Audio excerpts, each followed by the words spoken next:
7 বছর পর বাড়ি ফিরছে খান বংশের বড় ছেলে সাজ্জাদুল খান আবির। বাড়ি ফিরছে বলে ভুল হবে, বিদেশ থেকে দেশে ফিরছে আবির।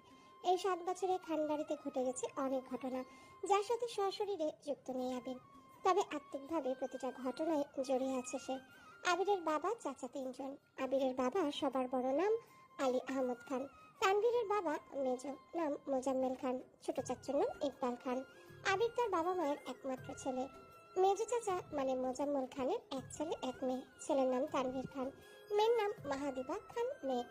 ছোট চাচার এক মেয়ে, এক ছেলে মিম আর আদি। এখনো তারা এলাকার যৌথ পরিবারগুলোর মধ্যে শ্রেষ্ঠ। বাড়ির সকলের প্রাণ যেন এক সুতোয় বাঁধা। 5 ভাই বোনের মধ্যে আবির সকলের চোখের মণি। আবিরের জন্মের পর তার বাবা মা দ্বিতীয় সন্তান নেওয়ার চিন্তাই করেননি। এইচএসসি পর্যন্ত সে বাড়িতে ছিল সবার নয়নের মণি। আবিরের চাঞ্চল্যে মেতে থাকতো খানবাড়ি। আচমকা যেন পরিবেশটা পাল্টে গিয়েছিল। 18 বছর বয়সে আবিরের হঠাৎ করে স্কলারশিপে বিদেশে পড়তে যাওয়া বাড়ির সকলের সাথে শারীরিকভাবে যেমন দূরত্ব বেড়েছিল, তেমনি দূরত্ব বেড়েছে মানসিকভাবেও। 7 বছর পূর্বের আবিরের সাথে বর্তমান আবিরের আকাশ পাতাল পার্থক্য। দেখেও যেন চেনার কোনো উপায় নেই। 6 ফুট লম্বা ছেলেটা, গায়ের রং শ্যামলা, গাল ভর্তি চাপদাড়ি, চুলের স্টাইল কোনো নায়কের থেকে কম না। তার ফ্যাশন আর লুকে যে কোনো মেয়ে এক দেখাতেই প্রেমে পড়তে বাধ্য। প্লেনে বসে আবির অবলীলায় ভেবে যাচ্ছে অতীতের ফেলে আসা স্মৃতিগুলো। সেই চাঞ্চল্যকর মুহূর্তগুলো এখন শুধুই স্মৃতির পাতায়। মাকে রেখে এসেছিল সেই যৌবনের প্রথম দিকে, যখন তার বয়স ছিল 18। সেই সময় মাই ছিল তার একমাত্র বন্ধু। আজ সে 24 বছরের যুবক। এতগুলো বছরের একটা দিনও বাদ যায়নি মায়ের সাথে ফোনে কথা বলেনি সে। বাড়ির সকলের সাথে মোটামুটি কথা বলার চেষ্টা করেছে। ছোটবেলার স্মৃতিগুলো ভাবতে ভাবতে নিজের দেশে পৌঁছে গিয়েছে আবির। এয়ারপোর্টে আবিরের বাবা আলী আহমদ খান আর তানভীর দাঁড়িয়ে আছে। তানভীর সম্পর্কে তার চাচাতো ভাইয়ের বয়সে 2 বছরের ছোট, কিন্তু দুজনের বেস্ট ফ্রেন্ড আর কলিজার বন্ধু। তানভীর আবিরকে দেখে দৌড়ে এসে জড়িয়ে ধরলো। এই 7 বছরে একবারের জন্য বাড়ি ফেরেনি আবির, তবে প্রতিনিয়ত কথা হয় আবির আর তানভীরের। আবির তার আব্বুকে সালাম করে জড়িয়ে ধরে। তারপর বাড়ি ফিরে 3 জন। বাড়িতে যেন হই হই রই রই ব্যাপার। হবেই নাই বা কেন? বাড়ির বড় ছেলে এত বছর পর বাড়ি ফিরেছে। রান্নাঘরে বাহারি রকমের রান্নার ধুম পড়েছে মা চাচিদের। হঠাৎ দরজায় আবিরকে দেখে সবার মধ্যে হইচই শুরু হয়ে গেছে। আবিরের আম্মু দৌড়ে এসে জড়িয়ে ধরলেন ছেলেকে। আবেগ আপ্লুত হয়ে মাকে জড়িয়ে ধরল আবির। মমতাময়ী মাকে সেই 7 বছর আগে ছুঁয়েছিল, আজ এত বছর পর মায়ের ছোঁয়া পেল আবির। মা চাচিদের সালাম করলো। সোফায় বসিয়ে ছেলেকে একের পর এক শরবত নাস্তা দিতে ব্যস্ত সবাই। এর মধ্যে উদয় হলো মিম আর আদির। মিমের বয়স 14 বছর। তার ছোট ভাই আদির বয়স মাত্র 10 বছর। আদি এখন এই বাড়ির সবচেয়ে ছোট। আবির যখন দেশ ছেড়েছিল তখন আদির 3 বছর হয়েছিল মাত্র। ভিডিও কলে দেখতে দেখতে ভাইকে সে একটু চেনে। দৌড়ে এসে জড়িয়ে ধরেছে ভাইকে। আবিরও জড়িয়ে ধরেছে আদিকে। মিমও আবিরের পাশে বসেছে, খুশ গল্প করছে সবাই মিলে।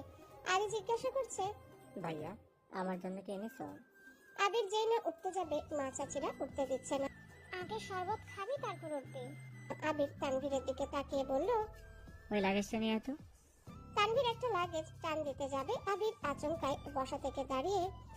ওইটাতে ছবি না। তানভীর সহ বাড়ির সকলেই যেন অবাক হয়ে গেল।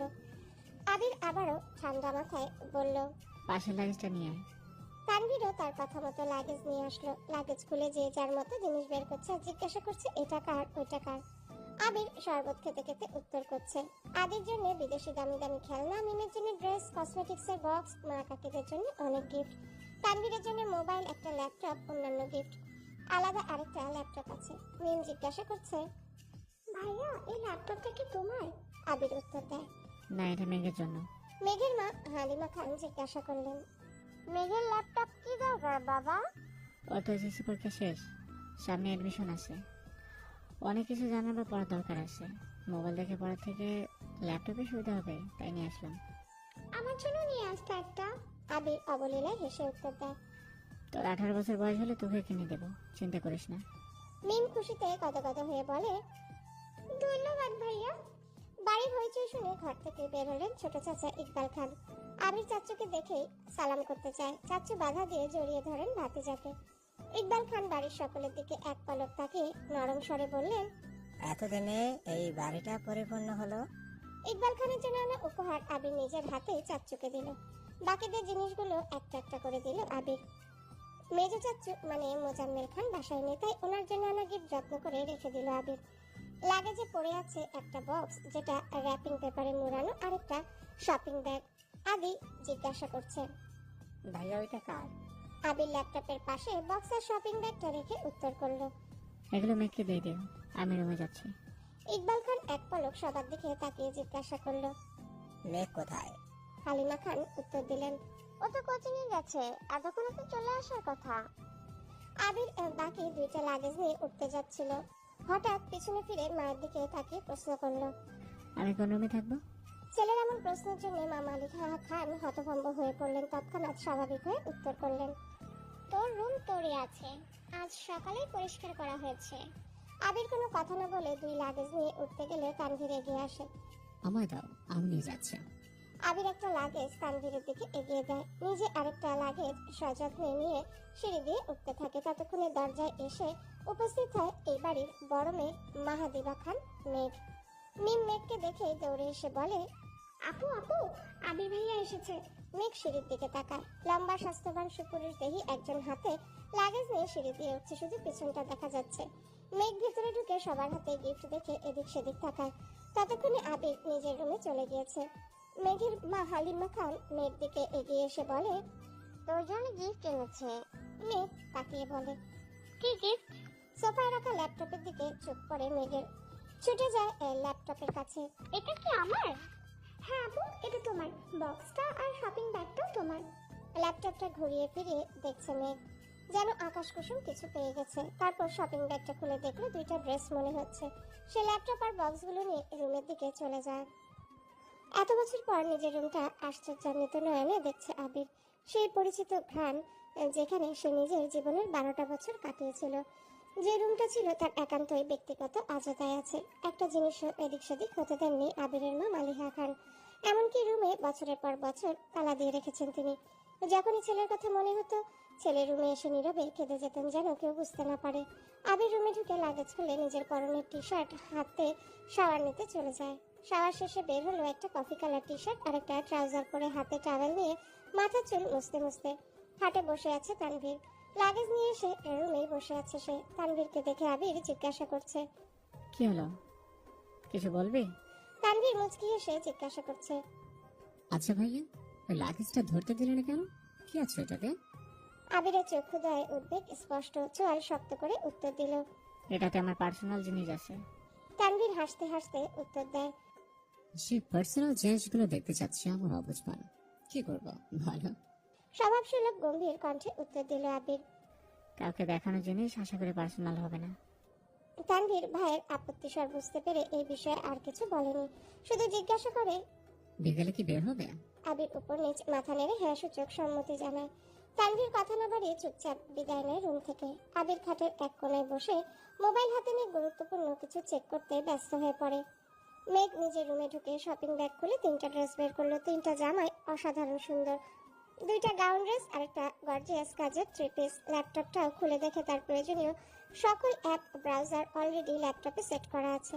মেঘের দৃষ্টি যায় র্যাপিং পেপারে মোড়ানো বক্সের দিকে। র্যাপিং পেপার খুলতেই চোখে পড়ে 3টা উপন্যাসের বই, যেগুলোর উপরে ছোট একটা চিরকুটে লেখা, অ্যাডমিশনের পরে পড়বে। তার সাথে একটা ছোট বক্স, যেখানে এক বক্স রঙিন পাথর। মেঘের এই পাথরগুলো ছোটবেলায় খুব পছন্দ ছিল। তার সাথে একটা আইফোন 13 প্রো ম্যাক্স মোবাইলের বক্স। ফোন দেখে মেঘের চক্ষু চড়ক গাছ। অনেকদিন যাবৎ মনের কোনো সুপ্ত ইচ্ছে ছিল একটা আইফোন কেনার, কিন্তু কাউকে বলার মতো সাহস হয়নি তার। এগুলো দেখে খুশিতে গদগদ হয়ে পড়েছে মেঘ। ইন্টার সেকেন্ড ইয়ারে পড়াকালীন মেঘের যখন কলেজ, প্রাইভেট কোচিং সব মিলিয়ে ব্যস্ততায় দিন কাটছিল, তখন তানভীর তার পুরনো একটা ফোন দিয়েছিল মেঘকে। সিমটাও ছিল তানভীরের। বাসার মানুষের বাইরে শুধু 3-4 জন বান্ধবীর নাম্বার ছিল সেই ফোনে।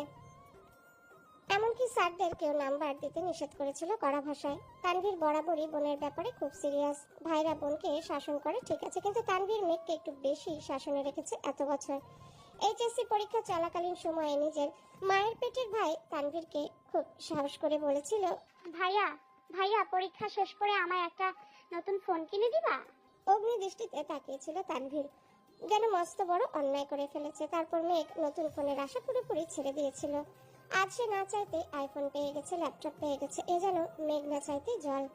আনমনে ভাবছে, মনে হয় তানভীর ভাইয়া বলেছে ফোন আনতে, আর ল্যাপটপ আনতে, না হলে উনি কিভাবে জানবে আমার ফোন নেই? এদিকে 1 ঘন্টা যাবৎ ফোনে মনোযোগ দিয়ে কি যেন কাজ করছে আবির। হঠাৎ আদি দৌড়ে এসে দরজায় দাঁড়ায়। ভাইয়া তোমার খেতে ডাকছে। যা আসে। 10 মিনিটের মধ্যে সাদা শার্ট পরে রেডি হয়ে নিচে নামলো আবির। এই সময় তেমন কেউ নেই নিচে। বিকাল 4টা বাজে, সবার খাওয়া শেষ অনেক আগে। মালিহা খান বসেছিলেন ছেলের জন্য। ছেলের ফিটফাট হয়ে রেডি হওয়া দেখে মালিহা খান জিজ্ঞাসা করছেন, কোথাও যাবি? হ্যাঁ, একটু কাজ আছে। আবির চুপচাপ খাবার খাচ্ছে। ছোটবেলায় যা যা সে পছন্দ করতো সব রান্না হয়েছে আজ। সব খেতে পারেনি, যতটুকু সম্ভব খেয়ে উঠে পড়েছে। এরই মধ্যে তানভীর হাজির হয়েছে। ভাইয়া আমি রেডি, এখন যাবে নাকি লেট হবে? এখানে বের হবো। মালিহা খান রান্নাঘর থেকে ডেকে বলছেন, গাড়ি নিয়ে বের হবি না? চাবি নিয়ে যা। গাড়ি লাগবে না আম্মু। দুভাই বের হয়ে গেল। যৌথ পরিবারগুলোর সবচেয়ে আনন্দময় সময় হলো সন্ধ্যাবেলা। বাড়ির সকলে মিলে হইচই করে বিকেলের নাস্তা খাওয়া, একটু টিভি দেখা, খেলাধুলা করা, আড্ডা দেওয়া। সমস্যা শুধু বড় ভাই তানভীর সবসময় মেঘকে চোখে চোখে রাখে। কি করছে কি না করছে, কখন খাচ্ছে, পড়াশোনা করছে কিনা, এসব কিছু দেখায় যেন তার একমাত্র কাজ। কিন্তু মিম আর আদিকে কোনোদিন একটা ধমক পর্যন্ত দেয়নি তানভীর। এ কেমন দুমুখ ব্যবহার। তানভীর যতক্ষণ বাসার বাইরে থাকে, মেঘ ততক্ষণ মুক্ত স্বাধীন। তানভীর বাসায় না থাকায় 3 ভাই বোন মিলে ছোটাছুটি করছে। মেঘ যা বলে ছোট দুটো তাই করে। মেঘ আর আবিরের এখনো দেখা হয়নি। মেঘ কোচিং থেকে এসে রুমে যে ঢুকেছিল তার গিফট নিয়ে ব্যস্ততার কারণে সবেমাত্র রুম থেকে নিচে এসেছে।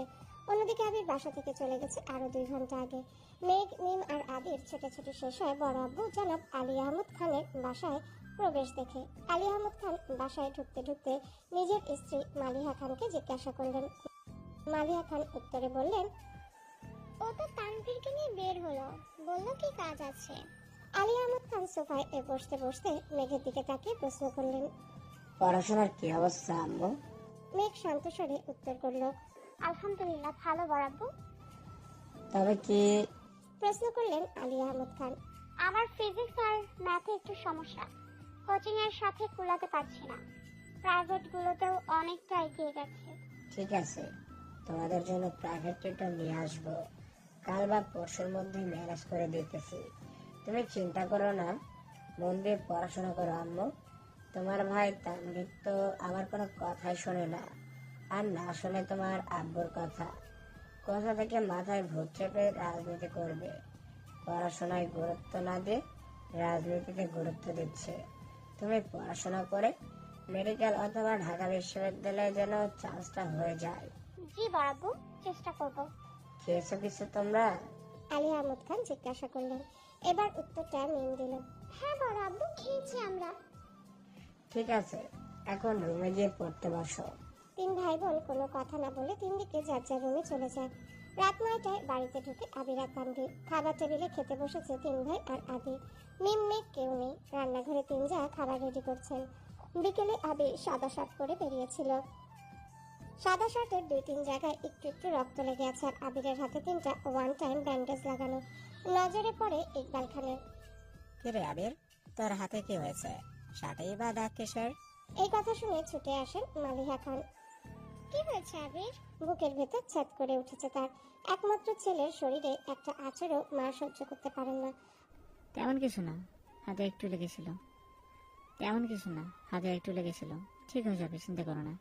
আর কথা না বাড়িয়ে সিঁড়ির কাছে চলে যায় আবির। আলী আহমদ খান ছেলের দিকে তাকিয়ে প্রশ্ন করেন, খাবে না? না আব্বু, বিকেলে খেয়েছি, খিদে নেই। এই বলে রুমের দিকে চলে যায় আবির। আবিরের কণ্ঠ শুনে মেঘ রুম থেকে বের হয় তাড়াতাড়ি। এতগুলো গিফট দিলে অবশ্যই ধন্যবাদ জানানো উচিত। 7 বছরে ভাইয়ার মুখটাও দেখেনি সে, কিন্তু মেঘ রুম থেকে বের হতে হতে আবির রুমে ঢুকে পড়েছে। মেঘের চোখে মুখে নীরবতা। নিচে গিয়ে সবার সাথে খেতে বসে। তানভীরও খেতে বসেছে হাত মুখ ধুয়ে। ইকবাল খান তানভীরের উদ্দেশ্যে বলে,